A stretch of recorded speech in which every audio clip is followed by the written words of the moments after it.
At this time of year, I'm afraid the work for the farmers takes priority over the bikes, so I don't get as much time to work on them for a couple of months. But here we have the Bantam Flywheel. It's a second-hand unit to replace the knackered one that came on the bike. But as you can see, the end plates are missing off the crankshaft. I don't know if it would make much difference on such a low-tuned bike, but it affects the primary compression, so I swapped the ones off of the original crankshaft and fitted them to the new one. They're held in place in a recess on the outer rim and then staked over with centre punch marks to hold them into the recess. So you start by grinding out the, what would you call it, the deformed metal that the centre punch makes, so that the disc can go in comfortably. It can't go in loose though. You've got to keep an eye on how much metal you take off, but it's got to be a nice press fit into the flywheel. So you have to take your time, as you can see here, tapping with the hammer, but there's still a couple of high spots that have to be removed. But gradually you work your way around, removing the high spots until it just clicks into place.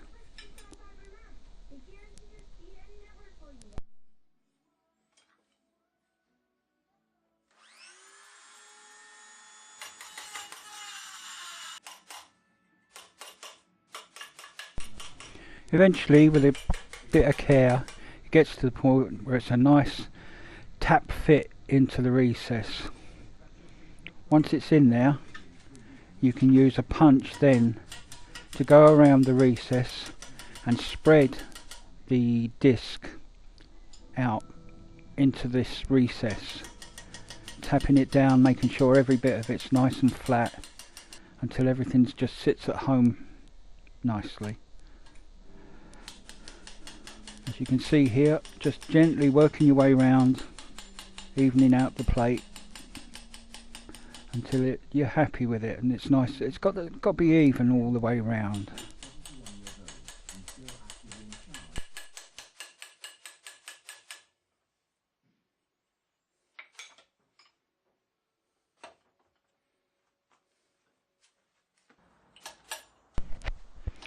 Once it's nestled into the recess, it's a simple job then to centre punch the top rib so that it stakes across the edge of the plate and holds it in place. I tend to just put a punch mark in between the original punch marks, evenly spaced around the flywheel. There's no need to go nuts here, a simple dot is enough. And it's not enough really to affect the alignment of the crankshaft. The other bit of time I had was to make up the silencer.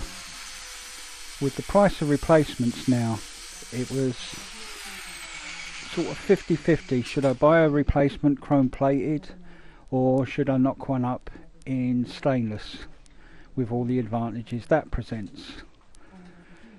And looking at it, it's such a simple design, I thought I'll give it a go.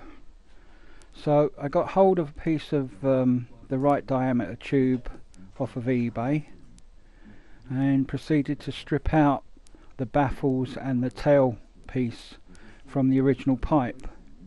I shall be reusing these again, so basically I just have to make up the body of the silencer, which is just a straight tube, a little bit of a cone, and then a socket to receive the downpipe.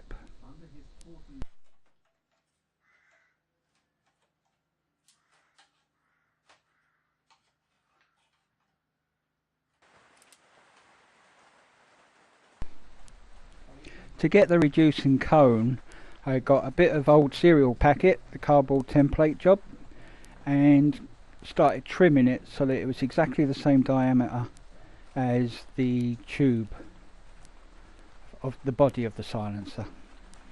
Once that end was very close, you then twist the cardboard in itself to reduce the other end down to the diameter of the spigot that sticks in the end, As you can see here, you just roll it until it gets to a nice cone shape.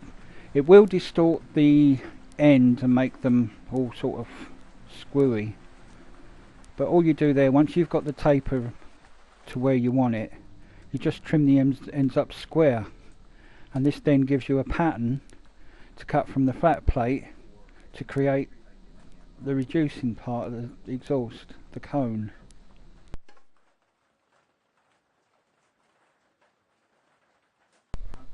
You could do this at a drawing board and develop the cone properly, as I used to years ago, but it's a simpler version, maybe not as accurate, but it does the job. As you can see here, you just trace out the cardboard onto a piece of stainless sheet, roughly the same thickness as the silencer tube, and cut it out. Take off the roughness with a flat disc,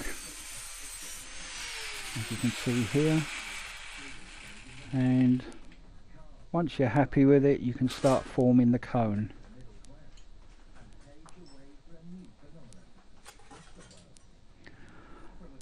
I use a stake here with a plastic mallet, rolling the cone across the curved surface.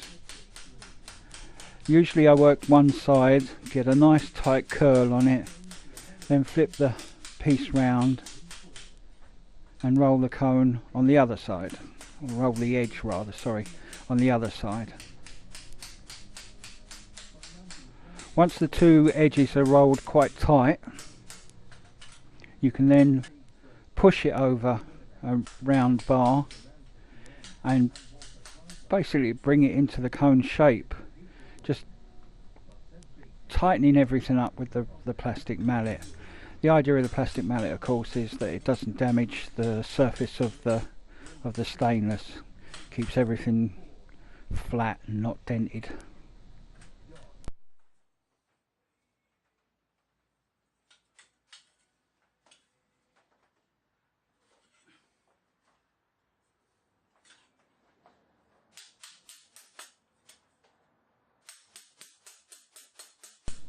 As with all these jobs, just take your time and work it and get it as close as you can to a nice fit. I find that once the major diameter matches the tube, you sometimes have to grind out a V to make the smaller end match the socket diameter. But it's a simple case then of just gently opening up the V, tapping the tube until the V closes, and then seeing if the diameter matches the socket. As you can see, the main diameter, the silencer diameter, is clamped with a pair of vice grips, so there's no need to work at that end. That end is now correct. Once you've got both ends correct, you can weld it onto the tube. This hasn't got a hard step on it, so although I didn't take a video of it, I've rolled the edge of the body of the silencer ever so slightly, just to give it a curve as it joins the cone, so that there's no hard edge.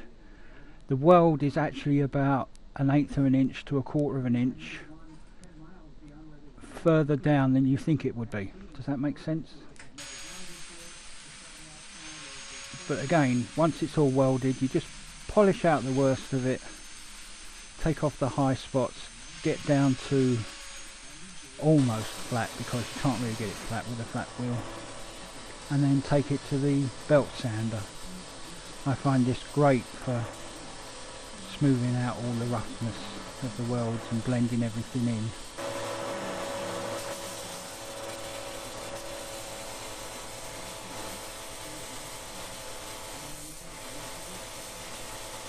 This is quite an aggressive belt to take off the worst of it, but gradually you go down in grades until you've polished out the weld sufficient.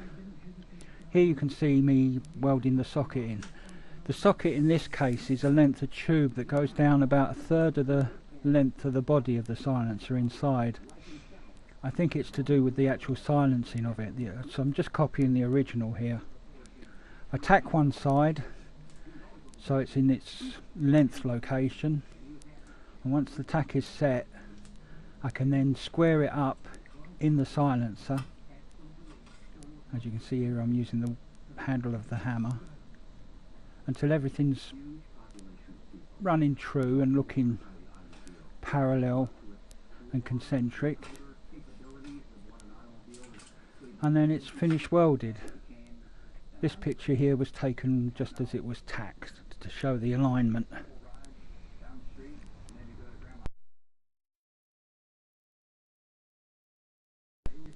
And there we are with the welds polished out. I only polished it lightly because there's still a bit to be done once it's on the bike, mountings, etc. And of course the tail fin has to be sandblasted and painted. That's it for now. Thanks for watching.